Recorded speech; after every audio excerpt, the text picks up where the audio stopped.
ಶಾಂತಿಸುಬ್ಬ ಪ್ರಶಸ್ತಿ ಪುರಸ್ಕೃತ ಪ್ರಸಿದ್ಧ ಛಂದಸ ಯಕ್ಷಗಾನ ಕವಿ ವಿಮರ್ಶಕ ಗಣೇಶ್ ಕೊಲೆಕಾಡಿಯವರು ಮುಲ್ಕಿ ಸಮೀಪದ ತಮ್ಮ ಸ್ವಗ್ರಹದಲ್ಲಿ ನಿಧನರಾದರು.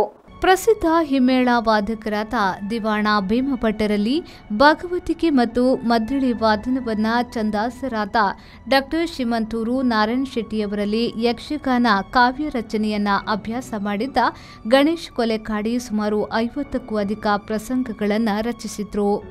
ಯಕ್ಷಗಾನದಲ್ಲಿ ಬಳಕೆಯಾಗಿರುವ ಛಂದಸ್ಸಿನ ವೈಶಿಷ್ಟ್ಯದ ಕುರಿತು ವಿದ್ಯುತ್ಪೂರ್ಣವಾಗಿ ಮಾತನಾಡಬಲ್ಲವರಾಗಿದ್ದ ಗಣೇಶ್ ತಮ್ಮ ಮನೆಯಲ್ಲಿ ಆಸಕ್ತರಿಗೆ ಛಂದಸ್ಸಿನ ಸೂಕ್ಷ್ಮತೆಗಳನ್ನು ವಿವಿಧ ಮಟ್ಟುಗಳನ್ನು ತಿಳಿಸಿಕೊಟ್ಟು ಬಹುಸಂಖ್ಯೆಯಲ್ಲಿ ಭಾಗವತರನ್ನು ರೂಪಿಸಿದ ಹೆಗ್ಗಳಿಕೆಯನ್ನ ಹೊಂದಿದ್ದಾರೆ.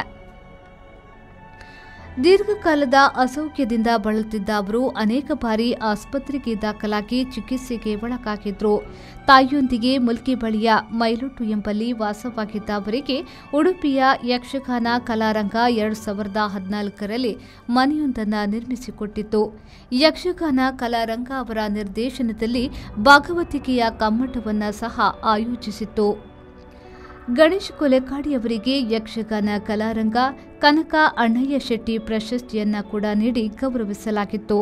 ಗಣೇಶ್ ಕೊಲೆಕಾಡಿ ಅವರ ನಿಧನಕ್ಕೆ ಯಕ್ಷಗಾನ ಕಲಾರಂಗದ ಅಧ್ಯಕ್ಷ ಎಂ ಗಂಗಾಧರ ರಾವ್, ಕಾರ್ಯದರ್ಶಿ ಮುರಳಿ ಕಡೇಕರ್ ಸೇರಿದಂತೆ ಅನೇಕ ಗಣ್ಯರು ಸಂತಾಪವನ್ನ ಸೂಚಿಸಿದ್ದಾರೆ.